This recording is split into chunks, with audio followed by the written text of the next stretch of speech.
MP Kanimozhi அவங்கள திமுகவுக்கு எதிராகவே திருப்பி விடுற ஒரு ராஜதந்திர செயலில் தற்போது அண்ணாமலை அவர்கள் ஈடுபட்டிருக்காரு. இது மட்டும் நடந்துச்சுன்னா அவ்வளவு தாண்டா அப்படின்னு ஒட்டுமொத்த திமுகவினர்கள், முக்கியமாக மு.க.ஸ்டாலின் அவர்கள் கடுமையாக பயங்கரமாக அதிர்ச்சி அடைஞ்சு போயிருக்காரு. அதாவது நம்ம இந்தியாவுக்கும் பாகிஸ்தானுக்கும் இடையே போர் பதற்றம் தற்போது தற்காலிகமாக நிறுத்தி வைக்கப்பட்டிருந்தாலும் மீண்டும் எப்போ வேணாலும் திரும்பவும் போர் துவங்கலாம் அப்படிங்கிற நிலைமை தான் தற்போது நிலவிக்கிட்டு இருக்கு. ஸோ இந்த இடைப்பட்ட நேரத்தில் மோடி அவர்கள் முக்கியமான ஒரு திட்டம் ஒன்று கையில் எடுத்திருக்காரு. அதாவது உலக நாடுகள் அளவில் நம்ம இந்தியா பாகிஸ்தான் மேலே நடத்தியிருக்க இந்த தாக்குதல் சரிதான், இந்தியா பக்கம் நியாயம் இருக்குது அப்படின்னு உலக நாடுகள் அவங்களுடைய ஆதரவு பெறத்துக்காகவும், நம்ம இந்தியா மேலே எந்த ஒரு தப்பும் இல்லை, எல்லா தப்புமே பாகிஸ்தான் மேலே தான் அப்படின்னு உலக நாடுகளுக்கு எடுத்து சொல்லும் வேலையில் தற்போது மோடி அவர்கள் ஈடுபட ஆரம்பிச்சிருக்காரு.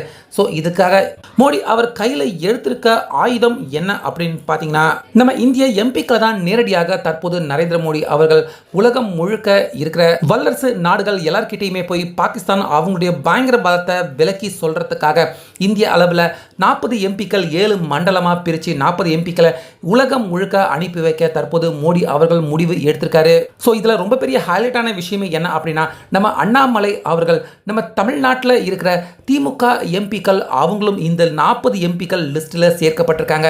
அதே போல் காங்கிரஸ் எம்பி, எதிர்கட்சியாக இருக்கிற காங்கிரஸ் எம்பிக்கள் கூட ஒரு சில பேர் இந்த 40 பேர் லிஸ்ட்டில் எம்பிக்களாக இருக்கிறதால இந்த 40 பேர் லிஸ்ட்டில் சேர்க்கப்பட்டிருக்காங்க.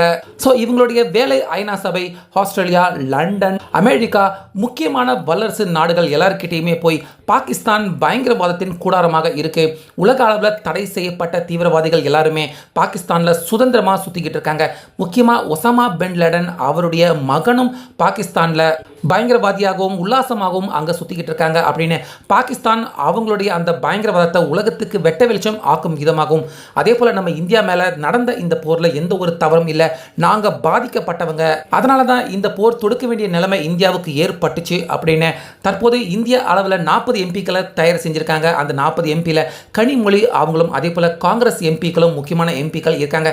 இவங்க எல்லாரையுமே உலக பல நாடுகளுக்கு அனுப்பி வச்சு நம்ம இந்தியாவுக்கு ஆதரவான பிரச்சாரம் செய்யறதுக்கான லிஸ்ட்டுக்காக தற்போது கனிமொழி அவங்களும் தேர்வு செய்யப்பட்டிருக்காங்க.